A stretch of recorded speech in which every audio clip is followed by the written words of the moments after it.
Absolutely. Yeah. Let's do it. All right.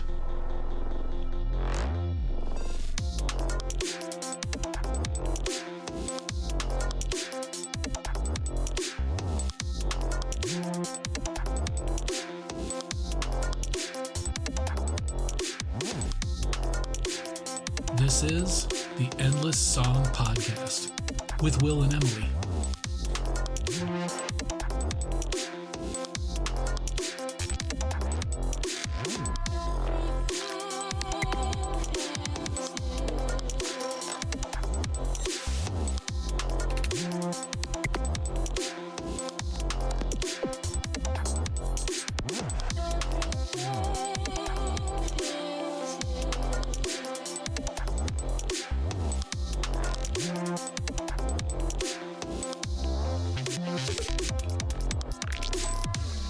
All right.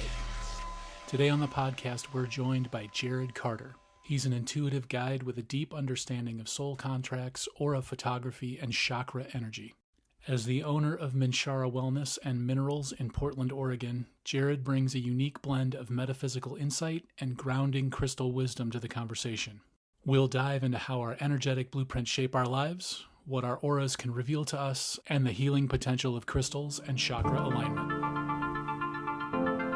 All right, so we're here today with Jared Carter.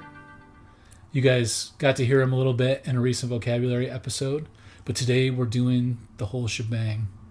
We're talking about... And it's a lot. It is a lot. It's a lot of cool stuff. I think the big thing we want to start with is, because it's a podcast about awakenings, obviously somewhere down the line, you had an awakening that brought you to this point. What are the big takeaways from that? How did you go from Jared Carter before Minshara Minerals and aura photography and soul contracts to the present day? Well, it was, I guess there was a big catalyst for that started when I was, I was raised in a very restrictive religious upbringing, Jehovah's Witness, and it didn't allow for me to really explore anything else other than that. And I wasn't honestly called to anything else, really. I mean, I always liked kind of witchy stuff, and I liked the magic and, that kind of stuff, but I never... it was just kind of like there was no place for it, so just didn't. Where did get you into even it. find like witchy stuff or anything? Because I would imagine it wasn't in your household. No, I mean there's TV and things like that. Just Oh, you had TV. Yeah. We had TV. Yeah, definitely. We had TV. It was there are families that did not, and were kept that, but we had TV, so there was I had exposure to it, but it wasn't like when I was younger. It was, and obviously Disney has a lot of magical aspects to it, so there were parts to it that came in, but so I was in that religion until I was about 30, when I finally kind of made the choice that like this isn't for me, but because of the beliefs of how they handled people who didn't who left, they would basically disown. They will miss their family, they'll miss everything that they had, and they'll realize the error of their ways, and they'll come back. Okay. And so I knew that was the ultimate outcome of it. I also was having another type of an awakening, I guess a sexual awakening, realizing that I was gay, that there was no place for that as well. It all culminated in being outed because of a really random situation at work, having to come out to my family and say, hey, I'm gay, I'm leaving, blah, blah, blah, all that stuff. And now I was just thrust into a world that I had been living in halfway. I'd been kind of living a double life for 3 years. But everybody that I knew growing up, everybody that I knew as kind of a support system, even though I hadn't been relying on them too much, my family, everybody was just gone all of a sudden. I cannot even imagine what you went through.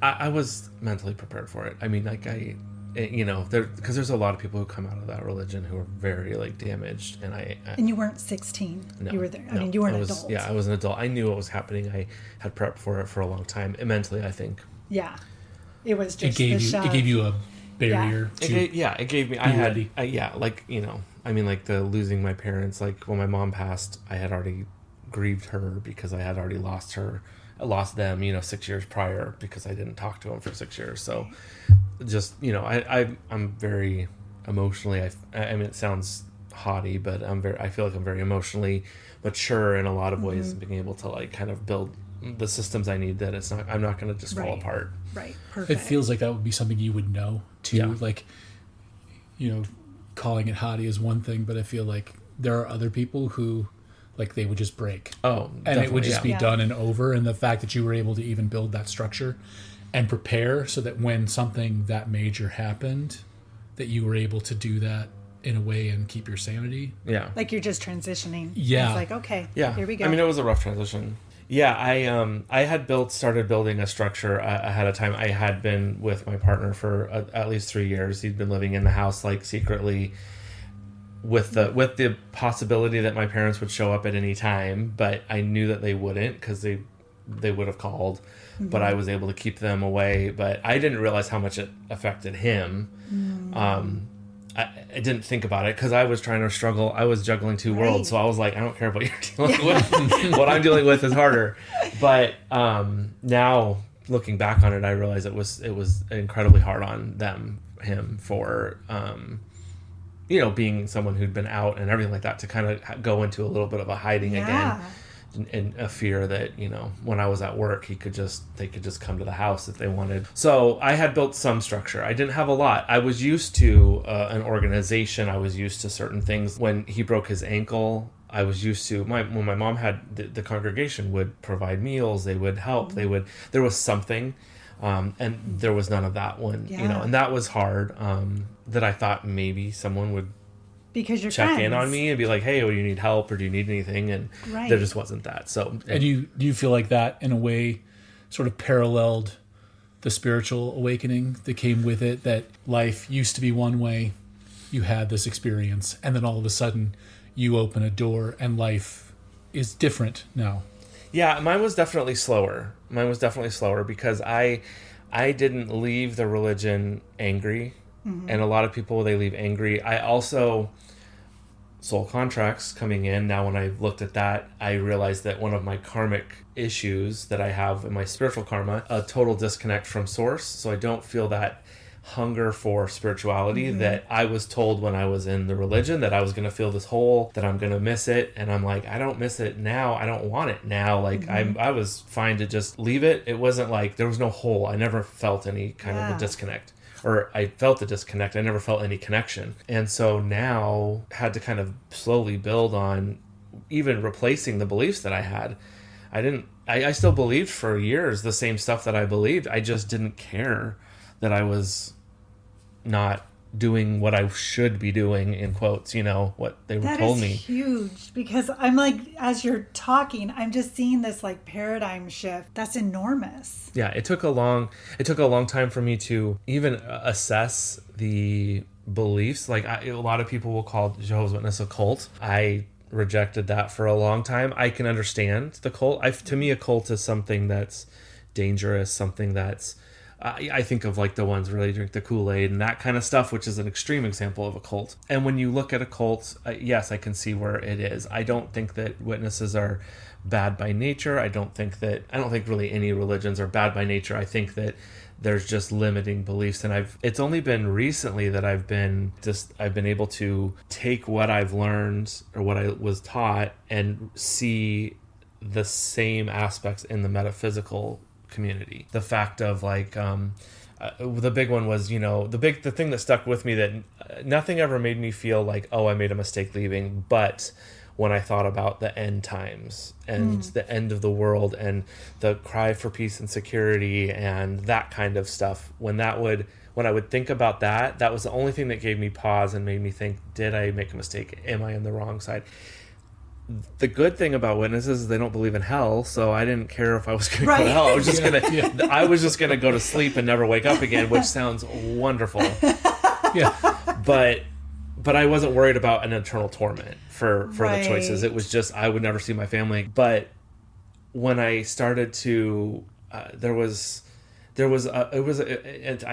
to say TikTok a lot, which I know sounds silly, but I do think that TikTok does provide things to you at times that you need them. Like, that's how soul contracts came to me. That's how this video came to me. And they were talking, it was someone talking about a premonition they were having, and they saw military people walking up to a group of people in protest, and they joined in, and that, in my head, that clicked this cry for peace and security. And when that happens is when the end happens. All of a sudden I realized the end is not the end of the world, it's the end of this system of things, which is the 3D. It clicked, and then all of these things started coming together for me in a way that I hadn't, and I realized what I was taught wasn't wrong. It was just a perspective that was I didn't resonate with, and that limited your ability to see what's really going on. Yeah.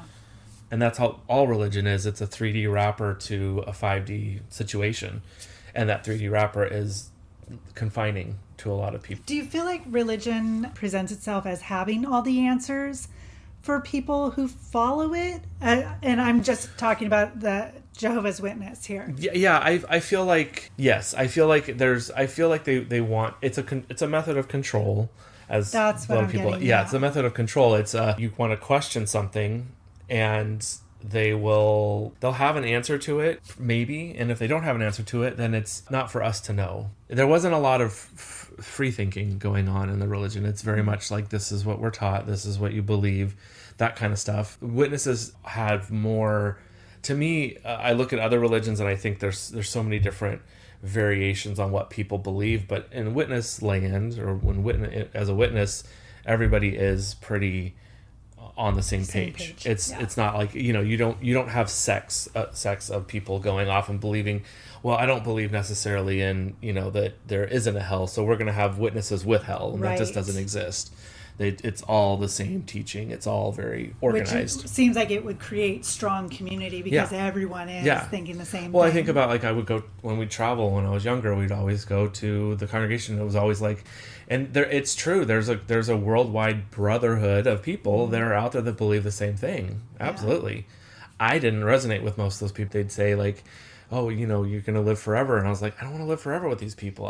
They're not interesting to me. Like, it's too, not everybody wears khakis. And ex-witnesses will know everybody's wearing khakis and polos. And I'm like, I don't like khakis and polos. So I just don't fit in. Yeah, it just doesn't. I'm like, I want to listen to comics that are maybe a little bit inappropriate. Like, that's, it's funny, but there's no room for that. Yeah, well, it's interesting to think about that.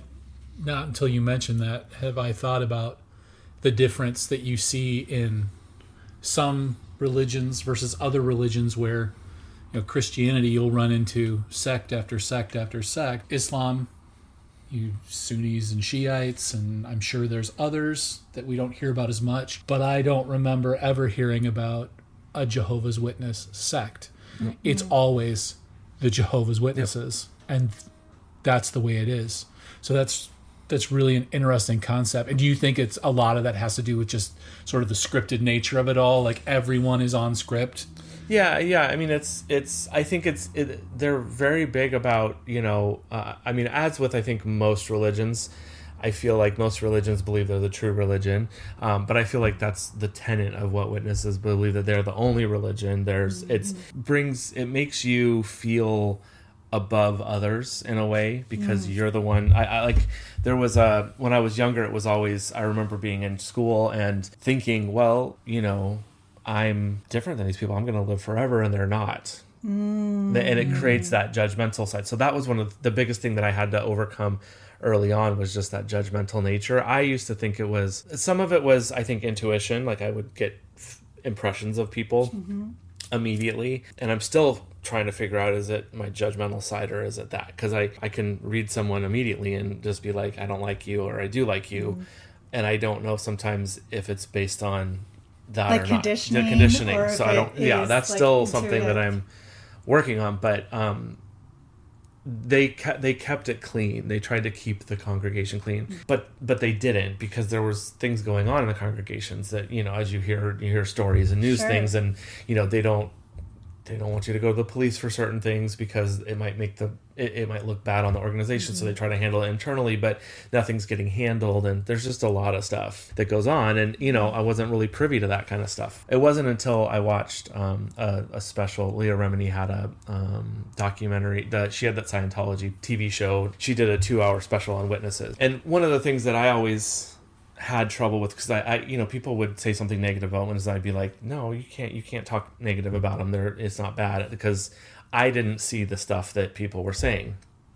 And so in this special, there was a person who had killed themselves, and I guess not spoiler alert, but trigger warning, had committed suicide. And I grew up with him, and it was his family talking about his experience, and so I couldn't say that's not the experience I had, because I grew up with him. I knew him. I knew the whole situation they were talking about, and I was at his wedding, and I was like this, and it was a whole different perspective. I didn't know about what he was going through, and so that really shifted my mindset, not to protect them, because it's not about protecting them, but just to allow some of the negative talk or the other people's viewpoints to seep into me and be like, okay, yeah, I can see this isn't right, or this situation. And then it kind of trickled down into all the past stuff that I had experienced and just knew about, and just being like, yeah, that is kind of messed up. And processing everything that had happened throughout the years.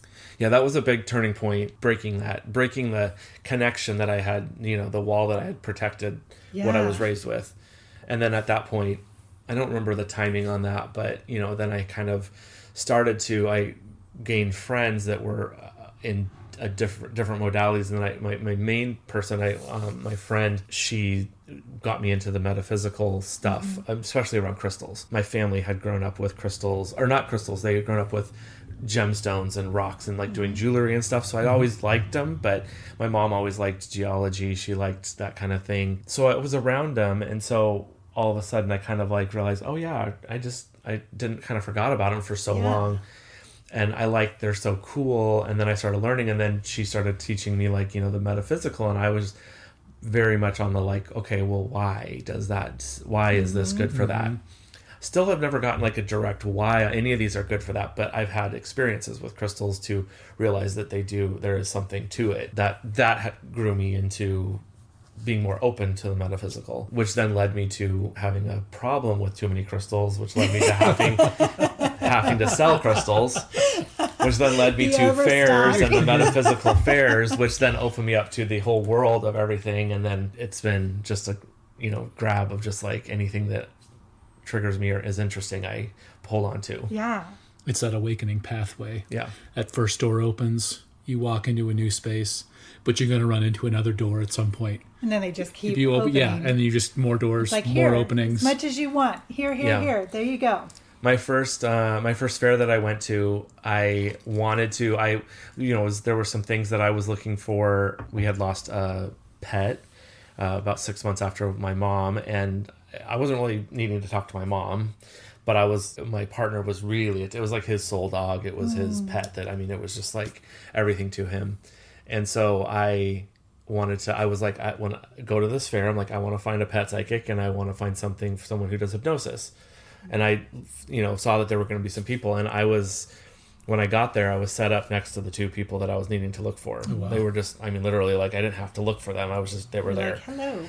So that was kind of like a big thing. So that got me into, kind of working on it, trying all these different, modalities and having just experiences. And so are you now one of those people who kind of seeks out when you see someone who's doing something you've never seen before, like that you want to go experience it? Or are you you're comfortable with where you are at this point? If something really speaks to you, then you'll go for it. I don't know that I fall into either of those categories, because I'm not comfortable with where I want to try everything. I'm just like, I don't know if I'm cheap or if I'm too busy at the fairs, but I don't try anything, but I am constantly trying to learn about stuff.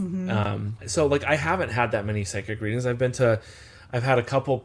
I've never had that many formal. I had one formal psychic reading, and then I think that's it. Everything else has just been like people that I've become friends with at the fairs, and then they've given me information. You know, I mean, I've had a couple, like, and I don't work on myself a lot. I feel like I tend to get the work that I need or the nourishment for my soul from other people's experiences, seeing other people's. It's that's interesting. Kind of thing. I don't necessarily do a lot. Like, I mean, I've never had Reiki, and my friend who does it, her and her husband both do Reiki, and I've tried to have Reiki once, but the two dogs would not let me lay on the table without, and they couldn't. It was just too much. But I've never sat down and had a full Reiki session. I've never, some basic stuff. I mean, Reiki is pretty, not basic, but it's a basic, like, entry level thing that you go do. And I've never had that. I've never, so there's a lot of things that I've never experienced myself.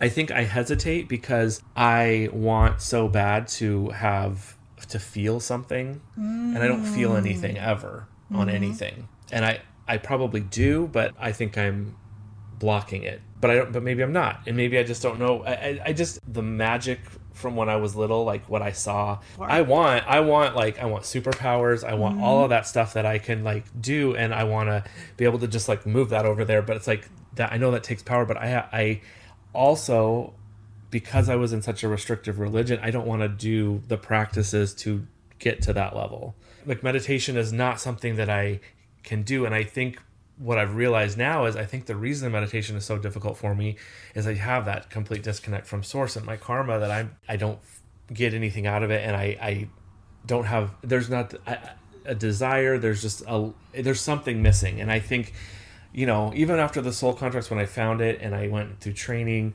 I still never even looked at my own soul contract. And it wasn't until, after doing a bunch of them, that I was like, oh, I should probably look at my own and see what I can do. Maybe that would be good. I was helping other people and telling them what recommendations. And I was like, I don't even know what recommendations are good for me. Yeah. But that's not in me as a person. I'm like, that's what's so interesting. Like, you want it, not that you can't bring yourself to do the work to get it. That's fascinating. Well, I think you do see that in people from time to time. There are people who seem almost drawn to service in some way, shape, or form. They're out there performing acts of charity and generosity, and yet they're the ones that will be first to admit they don't offer that same thing to themselves. And as we're starting to hear more and more as we delve into these ideas, there is an aspect of all of this that requires you to take care of yourself. Yeah. When you're doing this. So that's interesting. Do you feel like it's a combination of factors that have brought you to that point? Obviously, you've talked about it, that it shows up karmically in your soul contract. Do you find that you're that way just personality-wise?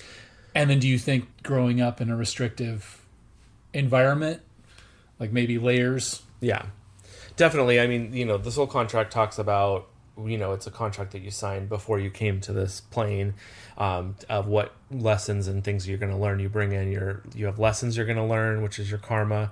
It's in physical and spiritual. You also have talents that in both physical and spiritual, and then your goals. And so my contract shows that I'm here to I was here to break from a rigid belief system.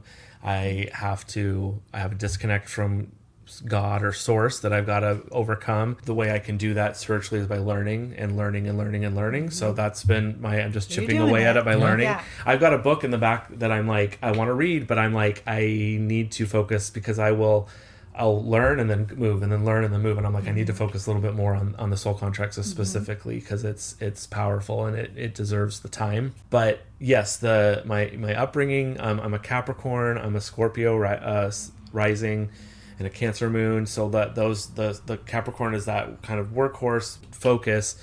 The Scorpio is a little bit more mysterious, so there's that aspect of kind of like, just leave me alone, I'm just going to do. There's a lot of aspects, I think, that kind of lead to that. Okay, so since we're talking about soul contracts, let's talk about soul contracts. Let's talk about it. Okay, when I was telling a friend that we were going to be interviewing you, and I said it's going to be so cool because he reads soul contracts, he does aura photography, he does chakra reports, and she's like, soul contracts, that sounds scary to me.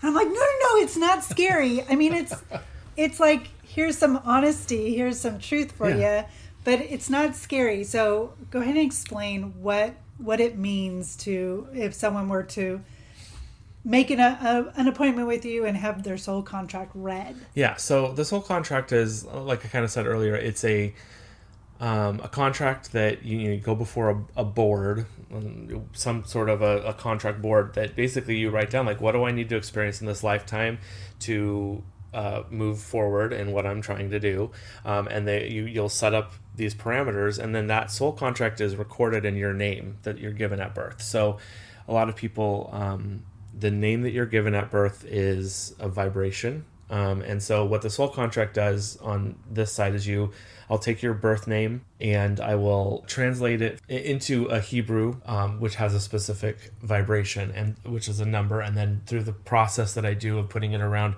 the Star of David, you end up with this contract, which shows you your physical talents, your physical karma, your spiritual karma, your physical talents, spiritual talents, physical goals, spiritual goals, and then the soul destiny. And so, yes, it can be scary because it's looking at what you signed up for. Mm-hmm. And the thing that's empowering about it, people will experience things in their life and they're just like, why is this happening to me? And it's like, because you chose it. It's not a bad, because that's what most people are wondering, like, what am I doing? Why am I here? What's my purpose? And your purpose is to work on this soul contract. And so if you can get there and get to it, then you can move on to the next thing. And so it just basically kind of like takes you off the path of ego that we live on, and it's usually way far away from where we need to be, and kind of just lets you realize that, like, hey, there's a spot over there, puts a marker, like, this is where you're supposed to be, and then you can make active choices. So you'll get recommendations on how to overcome karma that you're experiencing. Like my karma, I had to look into it and be like, okay, no, I got to disconnect. What is it that I need to do to be able to connect, to have that connection? I have my physical karma is a 4-4, which is about going with the flow. And that's hard for me because I'm a Capricorn and I'm on a control and I want to do this. So I have to just like let things happen. And that's what I've been trying to do. I work from home. I'm at home a lot. I tend to live in this 5D space more often, and I have to just kind of let things happen. And when I go out into the world and do stuff, I have to just, go with the flow with stuff and not control and things like that. So it helps you to find out where you're headed, why you're headed there, which is usually the biggest thing for people, just to know that, like, it's not just random. It's not it's just you working on the things that you need to work on. Right. I think there's a really interesting aspect to that that's important to talk about. And that's the idea that, you have this soul contract, you have this path laid out for you, even though you enter this physical world not knowing what it is. It's not written down for you. When you show up, when the stork brings you, it's in the bassinet with you. But that there's a choice aspect to it too. And in some ways it's brought upon by ignorance. You don't know what you're here to do. But also that there is the choice aspect to it of that you don't have to fulfill your soul contract in that sense. There is no goal in the sense that, heaven or hell or, purgatory or not. It's one of those things that it's there, it's a path to walk, but you ultimately choose to walk that path. And yet, as you were mentioning, you have aspects of your personality, energetically, karmically, that are sort of in conflict with one another. So in a sense, you have a lot of things to work through to reach that goal. Talk a little bit more about how that plays a part in people's lives. So someone isn't out there thinking, well, I'm this, it's going to stop me completely from being able to fulfill my soul contract. Yeah. So what am I supposed to do about it? Yeah. I mean, we're all consciousness from the same, we're all connected. We're all from source, broke its consciousness down into these things, and through the fractals of coming down to us, we our consciousness is up there in a realm that we're not, and we're dropping into these avatars, into these bodies, and they're creating the personality of Jared Carter. And Jared Carter has these things he needs to work on, and if I don't do it, it's going to just go back and do it again with another person who's, David Jones, and maybe David Jones will do it, and it might be harder for David Jones because you bring more karma into it. So it's about kind of just like this cycle. So I chose all of these aspects when I was born, all that my name, all that kind of stuff came in, and so it's about overcoming. It's all about learning different things, and some of the stuff that your karmas you're coming in is coming from past lives. The disconnect from source means that in a past life I might have been super connected to source, and I misused that power, that ability to connect with source, and so I'm being taught a lesson of now I don't have any connection, and I have to try to like come back to that. Yes, we don't have a choice.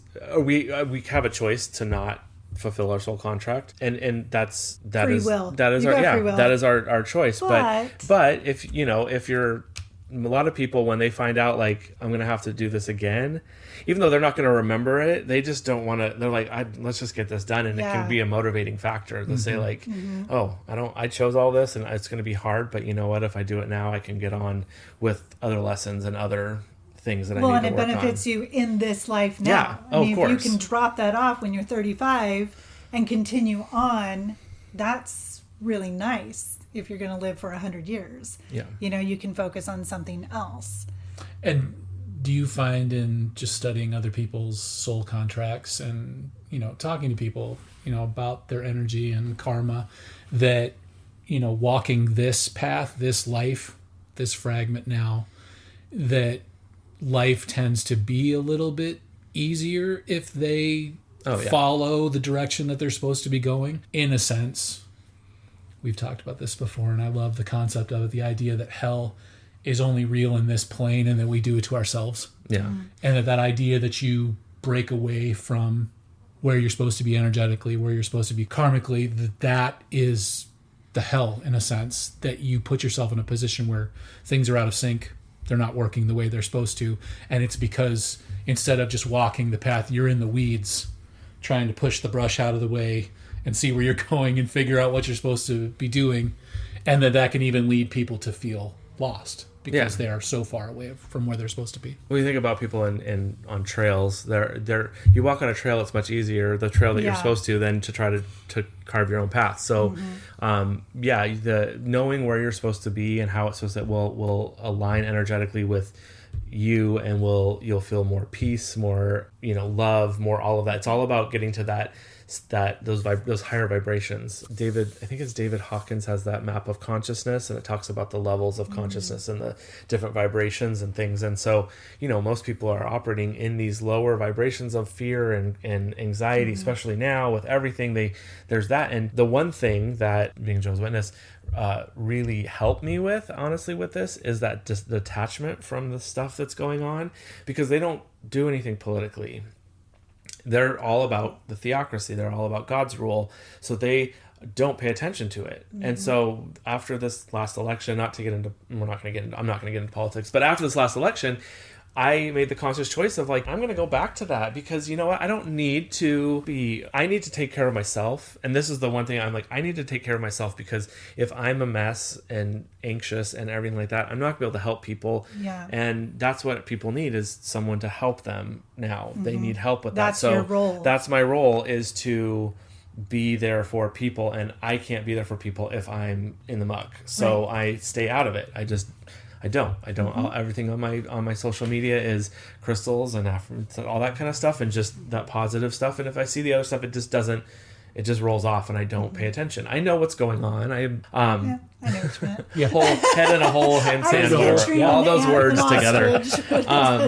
But I at least have been able to just step back. And at my partner, when he was asking me, he's like, wait, so you didn't know anything about anything before? And I was like, no. And he's like, and you were okay? And I said, absolutely. I was actually better. I was probably better. I was better because I didn't know, and I think that's, and there's something to be said for, we need to affect change, and we need to do those things. And I appreciate that. Hold space for other people. So, well, I think that offers too a very beautiful idea that I think is missing on a national, on a world level of conversation too, is if you put your hand on the stove when it's going, you pull your hand away, at least hopefully, because it's hot and you're injuring yourself.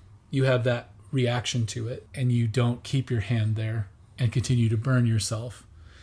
Knowing your place and your role and where you fit best in sort of the quilt that everything is, allows you to not only just keep yourself free of those negative thoughts and that negative energy, but also to put yourself in a position to do the most good that you can do in the way that you are meant to do it. It's beautiful, because it can be really hard to feel like, well, I need to be at the tip of the spear, and I need to, we need to stop stuff, and we need to do this. Well, that's great. And there are people out there who are built for it. Yeah. They're meant to be here to do it. Some people, their roles are different, and so they're going to walk a different path. Yep. Because... Yeah, I just want to be sunshine in people's lives. Yeah.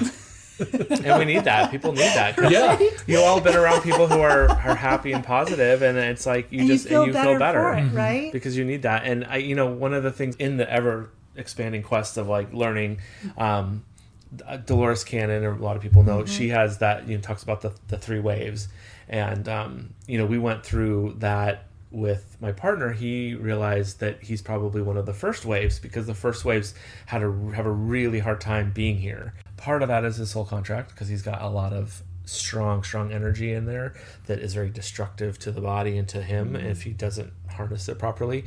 I align more with that second wave. And the second wave is just be here.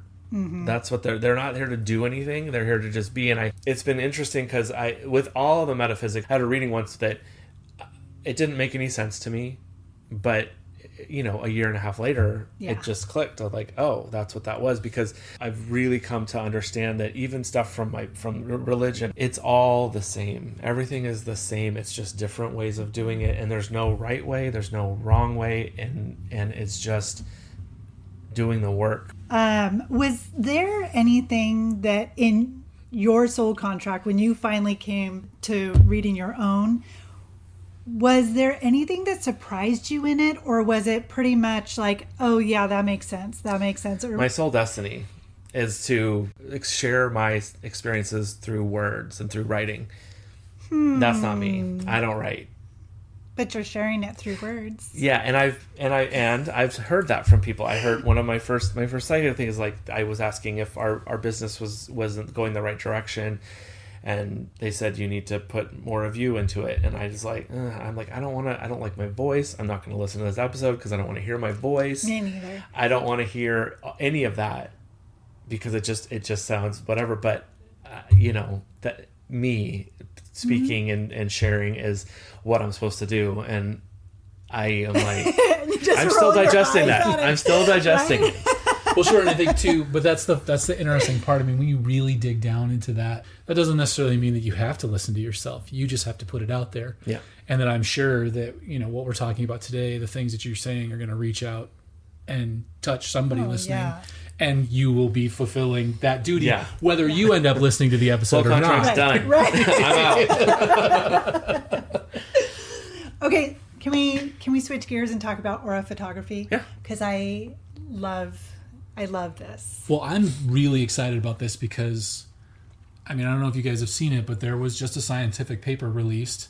I don't remember which university it was, but they clinically showed in a setting that they were able to pick up the energy field around the body and video it. It does exist. And so, in a sense, we talk about the overlap between, things that are metaphysical and things that are spiritual and science, and how there's kind of a need now more than ever to bring those things together to really figure certain things out. The idea of the aura photography really is fascinating. And I think we talked about this just before we went on the air, about how the idea of using the terminology aura photography might instantly switch some people off, because like we talk about in the vocabulary episode, some people just have, words are triggering to people. Anything spiritual or overtly metaphysical, some people will just be like, nope.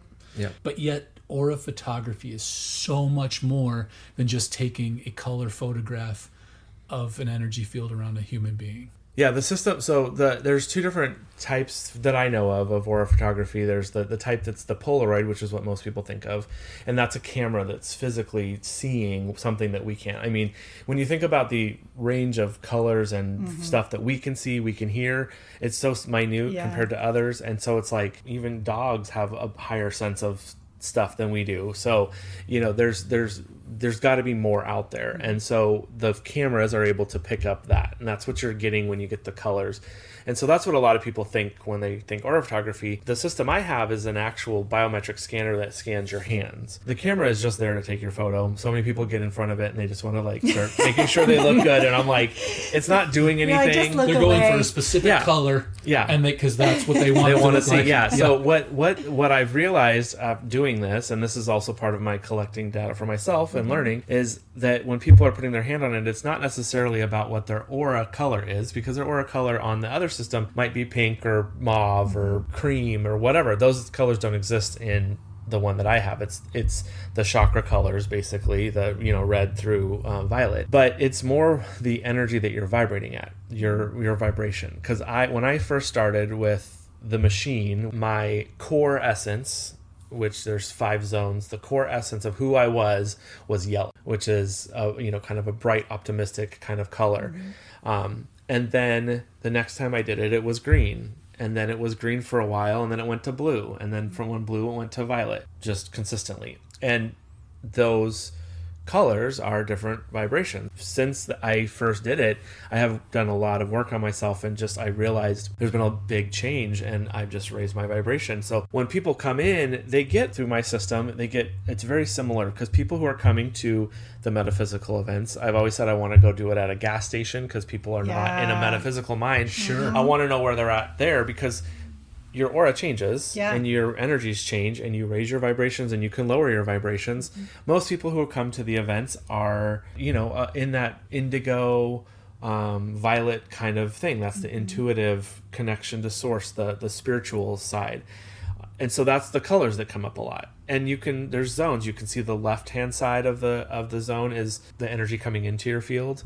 Most people, almost everyone is indigo. And I haven't fully done I have a hypothesis that that's coming from me. It's also coming from the environment. I'm sitting just across the table from them, so my aura is now affecting them. I feel like that's coming in, because the only reason that I think that is because when we had a friend that came, and we were talking about her father and talking about some of the struggles she had, and while we were talking about that and validating her feelings, the green color started showing in. It was violet the whole time, or indigo the whole time, and then green came in, and green is healing. And I could see the energy change when we were so I knew that it was coming from me and my partner, and that side, it was different.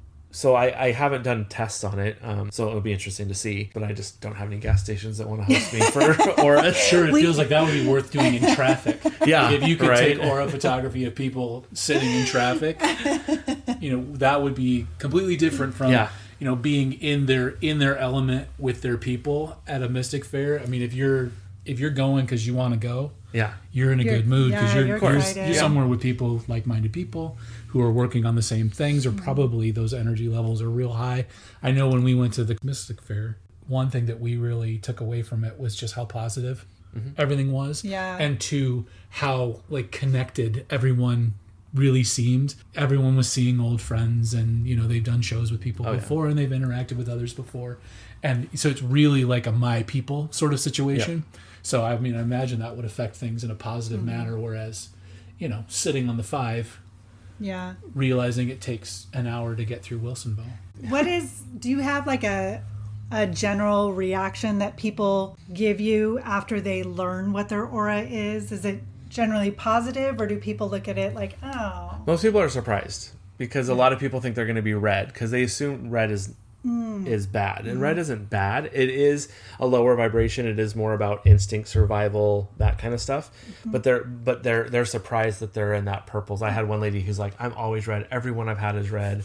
And she did it, and she was purple, and and I explained to her that this is not the same as an aura photo. It's vibrational, so your aura might be red. So I think the information that's going to them is accurate. But the aura photography is it's the thing that pulls people people in. But the chakras are such they know them, but how do I know what my chakras are doing? Because there's no, and this thing shows you stuff. Well, and being red, that's your root chakra, right? So, I mean, without that root chakra being, strong and healthy and everything, it's hard to build balance from that. So that's like a really good thing. The colors, I wish the system had different colors for the aura and the chakras, because they're not directly correlated to like, oh, you're red, so you're very grounded.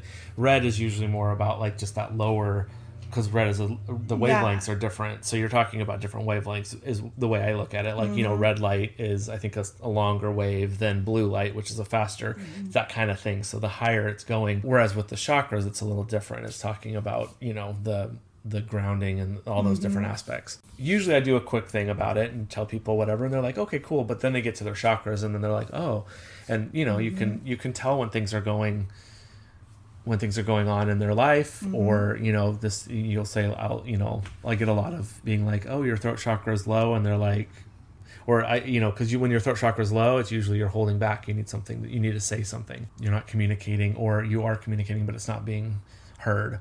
And that people will resonate with that, and they'll be like, oh, that, like definitely have that. Or I had one lady who needed to tell her husband that she didn't love him anymore, and that her throat chakra. It was, she was in a tough situation. I mean, but she was really struggling with that, and it was. Well, that's why I thought it was so interesting, because I did this with you at the Mystic Fair, and my throat chakra was really high, and I was surprised by that. I'm an introverted person, and I have, words are hard for me. Communication can be hard for me. And so when I saw that, I was like, what now?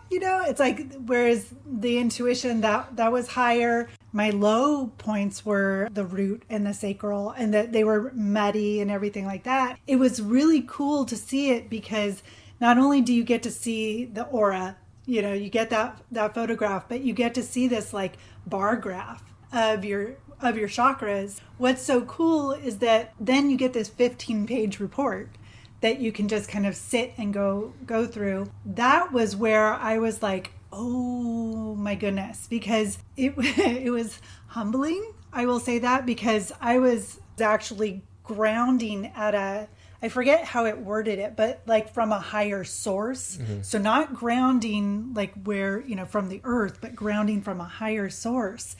And so at first I was like, right. And then I kept reading, and it was like, there's a lot of duality in me, which there is. I, can go hot and cold on things. It's like sometimes having two people in me. And then it started going into some of the flaws. And as I was reading, I was like, these are things that I would never say to someone else, but they were like punching me in the stomach and really keeping me honest about things. And I was not expecting that. Yeah. And what I found fascinating was, I was just looking at, connected to source. But it was like, no. You need to be grounded. Like you need to be working on these lower chakras, because they're where the power comes from to connect to the heart chakra that then connects to, the crown chakra. And without having that balance, it doesn't do you any good. But ideally, you want to have balance across the board. Yes, the report is all about balance, because people want to, you want to score high, and it's not about scoring high. Right, that's where I was. I was like, and that you were talking about grounding in your aura. There's a grounding energy that's in your aura, and that one is where you were grounding probably from spirituality. And from what I've kind of discerned, it is not the same as grounding as your grounding chakra. It's about your aura itself is grounding from it. So, in the situation you were at a metaphysical event, so you were around a lot of higher energies. If you were grounding from a different source, you might not be as grounded, but you were using the energy around you to ground yourself, which is really good. So, whereas if we were out taking a hike, you could be then I grounding more from definitely earth, would be grounding from nature, because that's the situation as it presents itself. I think this rolls into another thing that I see as like a through line with this discussion, which is really interesting. But I think the big thing about that's just so interesting to me is we live in a modern society that values the high score, having the most, being first, getting the big win. And the thing that's been the most remarkable to me about this journey I've been on since January is how much of this has nothing to do with being first versus last, bigger and best versus worst. It's all about there's an end goal and you're rising to meet that. And it's about doing it in the most efficient and helpful way possible that is really refreshing, because in itself, that whole concept is a break from the idea of our everyday reality where we're racing to get places all the time and stuff like that. So I think it's just beautiful. That's one of the things that drew me to crystals a lot of times with trying to break free of the religious teachings and things like that. In a lot of religion, there's a lot of judgment. And there's not, like with crystals, it's not like there's no crystals that you could be like, that crystal's bad. It's not, there's nothing. So even if it was benign and it didn't do anything, there's no harm. And I appreciate that, because there's so much harm that religion does, the teachings, the closed-mindedness, all of that kind of stuff. There's not much of that in the metaphysical. You'll get people out, you have to use your own discernment. And that's what I appreciate. Like, even the people that I follow on TikTok that are talking about stuff, they're always like, you don't have to listen to me or believe what I say. I'm just giving you information the way I'm seeing it. And everybody sees things differently. And it's not about doing it the right way. It's about finding the way that works for you, because everybody's different. We're all on our own journey. And I see that with the soul contracts. We're all on our own system of what we're supposed to be working on. And it's an individual thing. It's not about comparing yours to others, because first off, there's no benefit to doing that because you can't change it. Right. And so you just have to focus on yourself, which sounds selfish sometimes, because that's what we are taught, conditioned to believe that thinking about yourself is selfish, and it's not. RuPaul's saying, if you can't love yourself, how are you going to love anybody else? That kind of thing. It's true. Because you came here for you. Yeah. It's not about me doing the work for you, or you. It's an individual thing. So at the end of the day, we're the only person that matters. Yeah. Your lessons are your lessons. Yeah. Mm-hmm. How can people get in contact with you for doing soul contracts, or having the aura photography and chakra reports, or from getting crystals? Yeah, so I have a website, which is minshara.minerals.com, Minshara. It's it's a Vulcan word. I'm a kind of a nerd, so I came from Star Trek. And then I have Minshara Minerals on all the socials, and I do metaphysical fairs. On my website, I have events that I'm at. So I've got, metaphysical events that I'm around the Pacific Northwest, up to some up in Seattle and then down in the Willamette Valley, just kind of up and down. I try to hit the 2-day ones because they're harder for me to do one day. And we'll put that information into the episode's description. So. And you'll be able to find Jared with his own collaborator section on the website for the podcast as well. Where we'll have links to all those places that you can get in contact with him, in case we didn't answer all the questions you have about soul contracts and aura photography. There's a lot. Yeah. Thank you so much. No problem. Thanks. For being our first interview, too. I'm just going to throw that out there, because you get this special spot.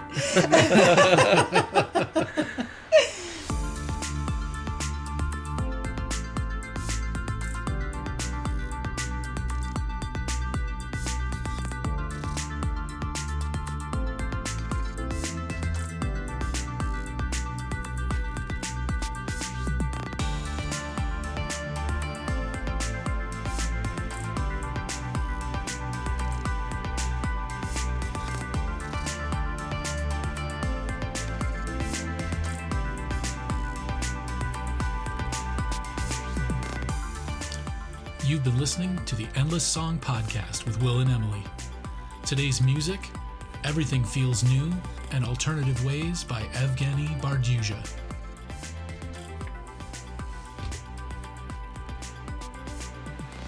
Stay safe out there, everyone.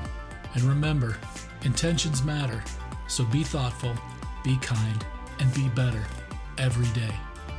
And we'll see you out there on the trails.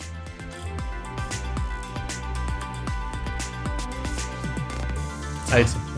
I wanted a word that didn't have any kind of connection to any religions, or not religions, but cultures. Yeah. So Minshara, and when the Vulcans come, I'll deal with them on the copyright issues.